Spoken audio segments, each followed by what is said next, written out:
Group Chief Economist and Managing Director at the Africa Export-Import Bank, Dr. Yemi Kale, says he will define the year 2025 in two words: turbulence and uncertainties.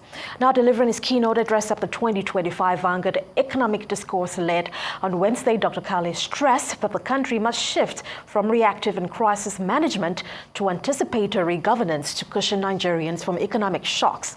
Other key speakers at the forum were Mr. Dele Oye, the president of the Nigerian Association of Chambers of Commerce Industries, Mines and Agriculture, who emphasized the need to turn Nigeria's challenges into opportunities for growth, and founder of Majors Holding, Demi Samande. Let's have a listen. If I were to summarize the defining theme of 2025 in a single word, it will be turbulence, closely followed by uncertainty. Now, these are not just buzzwords. They are real forces shaping global and domestic economic behavior and outcomes. And for developing economies like ours in Nigeria, which are already navigating significant structural and institutional weaknesses, this turbulence creates profound challenges. Planning, whether you're a household or you're a business or even government, in such an environment becomes exponentially more difficult. This is because economic uncertainty disrupts decision-making across the board. Households, businesses, governments, investors, financial institutions all behave differently under conditions of volatility and uncertainty, and often in ways that reinforce this economic fragility.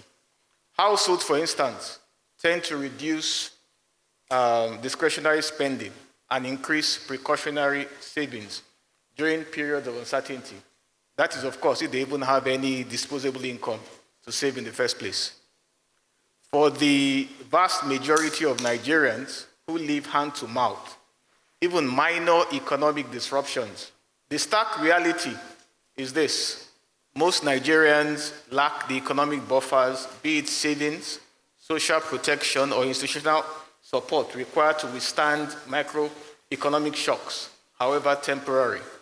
Unfortunately, too often, policy responses, however well-meaning, fail to adequately grasp the depth and immediacy of this reality.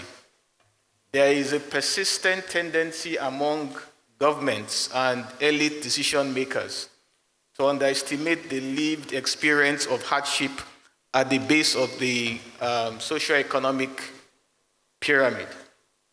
We often respond not with foresight, but with reaction.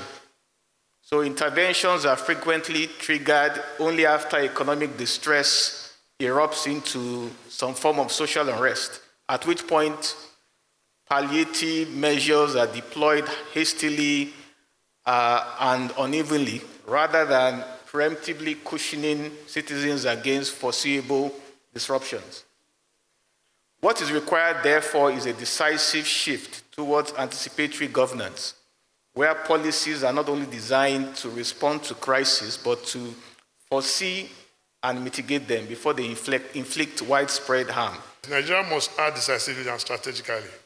We are at crossroads where we can reshape our economic destiny, where adversity can give rise to opportunity. So what I'm saying is we should not be in the complaining ministry. This is another opportunity for us to take advantage. As entrepreneurs, we are serial optimists. When we see a problem, we also look at the opportunities beside it. If you remember Russia, most of the billionaires that came out of Russia came when Russia divided itself and they had all the problems, where several people had to take advantage of opportunities. So I've listed about 13 ways which I think Nigeria can benefit and use the current adversity as an opportunity. I will not take time to read the details, but I'm talking about we must optimize our AFCTA opportunity to increase intra-African trade, especially with the introduction of PAPs, which allows us to make payments in local currencies for whatever goods and services we buy. So this is very important. Our journey as a nation generally has to happen on the factory floor. It is not by sitting on panels time after time, writing white papers. It's for us to be on the factory floor, training our young people, to basically work in factories and to produce items that we can send out of our country. And we need the support in all the areas that are not helping us to achieve that goal. We need to look very honestly at those things and figure it out. But entrepreneurs like myself should not be fighting infrastructure issues every single day.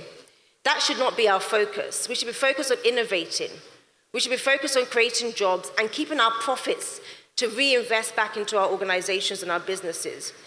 Real growth needs good governance. We are begging for it. We are asking and we're pleading every single day that, I know that in NESG have reported that 25% of the policies are not implemented effectively, or should I say is it 25% of policies that are in fact implemented effectively, but the rest of the world are operating on 40, 60%.